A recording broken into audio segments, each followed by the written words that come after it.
I'm not entirely sure where to start, so I'm going with a brief introduction. My name is Xander. I'm a freelance interior repair guy. I fix the seats, dashboard, and any other interior upholstery in vehicles, and I'm more or less the best in my area. You'd be surprised at the kind of money you can make fixing the car seats of rich people who can't stand the tiniest mark. At the moment, I am taking a 2-month hunting trip out in the middle of nowhere, and something is clearly wrong with me. I've only been in the cabin for a week, and I've eaten a bit more than 2 weeks worth of food so far, and at no point did it really fill my stomach, only stopped the hunger for a few hours. It started on my first day up here. I got my SUV unpacked, fired up the generator, and set up the satellite so I could have Wi-Fi and TV, then grabbed my gear and decided to see if I could find anything out by my tree stand. Once I arrived, I made sure my rifle was loaded and ready, but still had the safety on and pointed at the ground until I saw anything. After about 2 hours, the sun was just starting to set, and I'd barely even heard a rustle. My spot was usually pretty active, and I saw plenty of small game, rabbits, ducks, and maybe 1 or 2 fisher cats as the sun set, but not even a flash of a deer running by.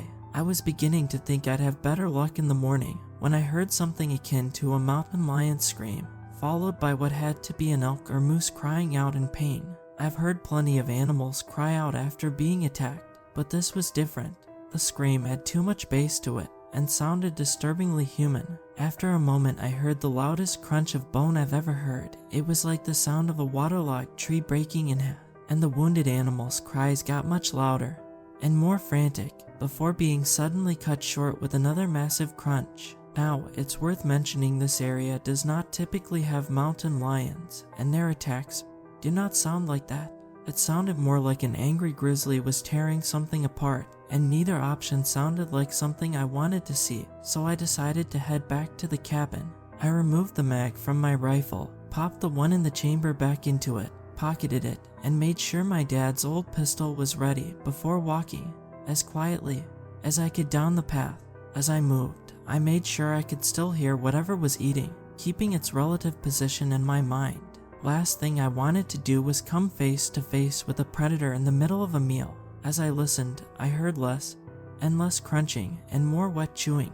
Whatever the thing was, it was finishing up, so I started to pick up the pace, and as I became more conscious of the noise I was making, I realized I couldn't hear any other living thing in the woods, only that predator. That clued me in that whatever it was unnatural. To those who haven't spent much time in nature, you might not know this, but when the woods go quiet, you get going. At best, you've got a predator nearby, and at worst, you're already screwed. I almost started sprinting when I realized this, but instead I simply steadied my breath, turned off the safety on my pistol, but kept my finger off the trigger and watched my footing carefully. If I trip now, I may as well ring the dinner bell. I could see my cabin in the distance, and I finally started to calm down a bit before I heard that thing scream again. It sounded like a man who just lost a limb, a scream of pain and fear, but there was still something animalistic about it, something feral, and to be something big, based on the amount of noise it was making.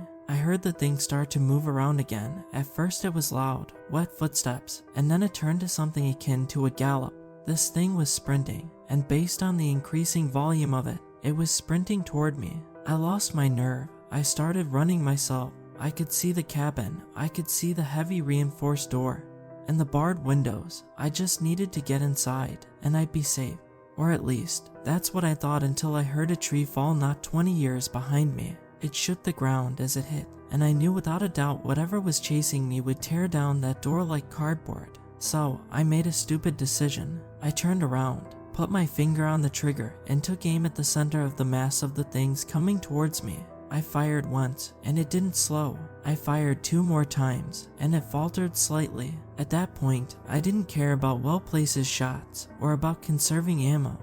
I emptied my magazine into the thing and loaded my spare. It fell over and I moved in, firing every round I had into its head. It started to get up again. I grabbed my rifle off my back, loaded the mag, and repeated the process, aiming for the eyes. Finally, after my third to last shot, it seemed to stop moving. I fired the last 2 into its eye socket to be sure, and loaded my spare mag just in case. Finally, I took a moment to recognize what I was looking at, and I threw up immediately. It was human, but it was emaciated, ribs visible, stomach sunken, and limbs lacking muscle definition. It had no hair, its teeth were rotted and sharp, and its mouth was horrifying. Looking down its throat was more like looking down an empty well. It was a black pit that seemed to go down endlessly. What in God's name was this thing?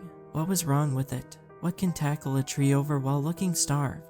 Why did I suddenly feel hungry? I got back into the cabin, stripped, and took a long shower. It wasn't until I sat down to eat a meal that it finally occurred to me that thing took 17 rounds of 44 Magnum, as well as at least 3 rounds to the torso and head before finally stopping. You could stop a family of grizzly with that and still have enough to get yourself a deer or 2 if you aimed well. That thing was screwed up in too many ways to count. I finished my food, and despite the growling of my stomach, decided it was enough for now and tried to sleep.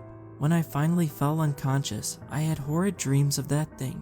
It chased me down and jumped on me before laughing and jamming its blood-soaked hand down my throat, and at that moment I jolted awake, my stomach screaming out for more food. I started out by making a few eggs, then some toast, then bacon, then pancakes, and finally, I felt, well, not full, but the growling stopped for now. I didn't feel bloated or weighed down at all like you should after eating about 3 people's worth of food in one sitting. I thought I must have just burned a lot of calories running from and killing that thing.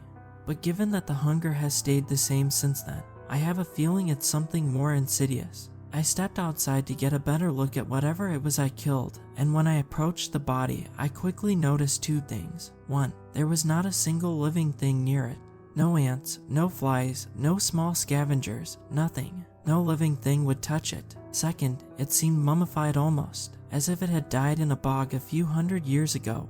It was clearly decaying in some way, but there was no stink of a corpse, only the same sour body odor it smelled of when it was alive.